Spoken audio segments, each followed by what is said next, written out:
Hey, Topping Airlines Math Industry, and we are going to take a look at over time, things just compound.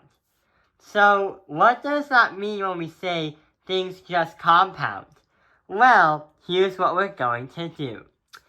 We have a math problem right over here, but it says a car loses value over time.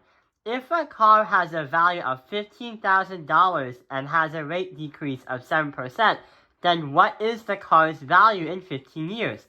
Wait, how are we supposed to solve this out? And why do we need to know this? So, we've been taking a look at the exponential unit, and we've also been learning on what exponents are, but also what the graphs look like. And it turns out that since this kind of problem shows up, it will require us to use a formula that has exponentials in it. So let's see how we can do that. Right over here are two formulas. They're different because they have a positive and a negative. What these formulas can do is they can calculate the value of something in 15 years, how much something is in 15 years, or how populated something is in a given amount of time.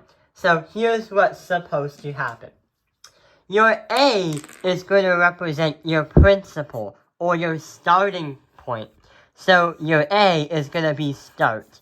That is going to be the stuff like the cash you put in a bank, or the population that has started. That's going to be represented as the letter A. The R represents the rate. So the rate is going to be in a decimal or a percentage.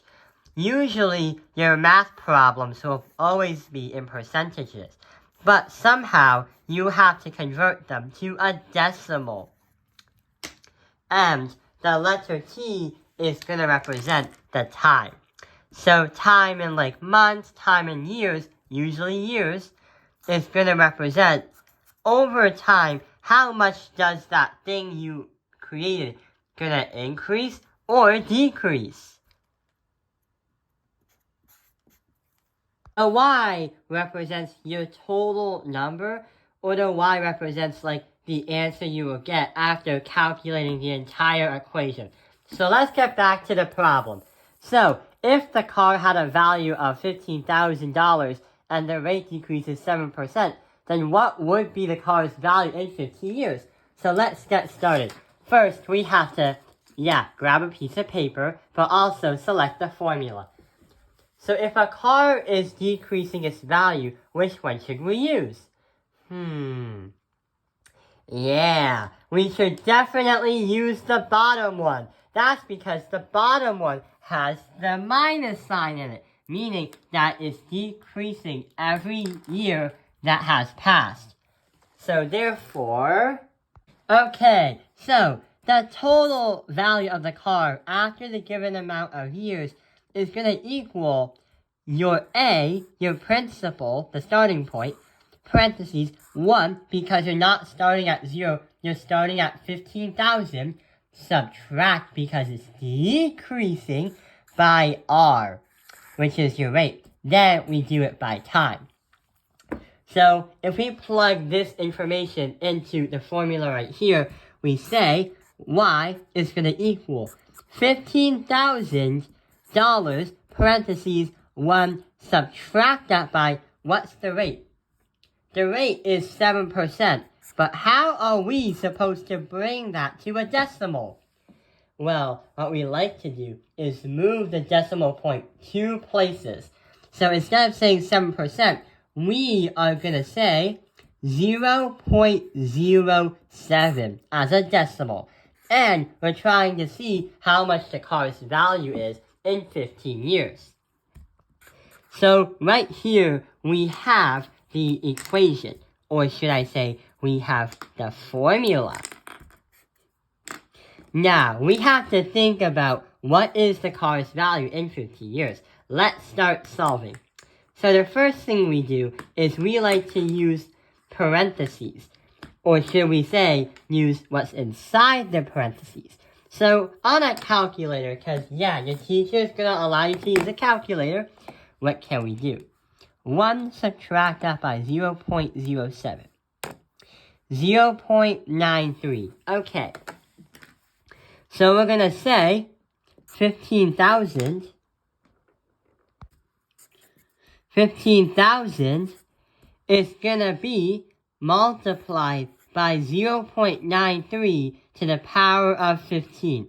Now we have to do 0.93 to the power of 15. So right over here on the calculator, we hit clear 0.93 to the power of 15. And you'll get 0.3367. But I'm not going to hit clear and do that to multiply by 15,000, because then our answer would be a little bit inaccurate. What I'm just going to do is drive ahead and multiply by the 15,000. When you do that, you'll get the total value of the car. So, after 15 years of driving the car, your car, or what car it is going to be 5050.51. So that's going to be $5,050.51. Cars are not a really good investment in the first place. It's better to use a used car and get the used car, because if you take a look at the graph, cars generally like to follow this kind of graph, where they go really high, but then they quickly go down. Usually, you want to buy a car when it's curving out to get slower and slower towards the asymptote. If you buy the car new, you're going to lose a lot of money.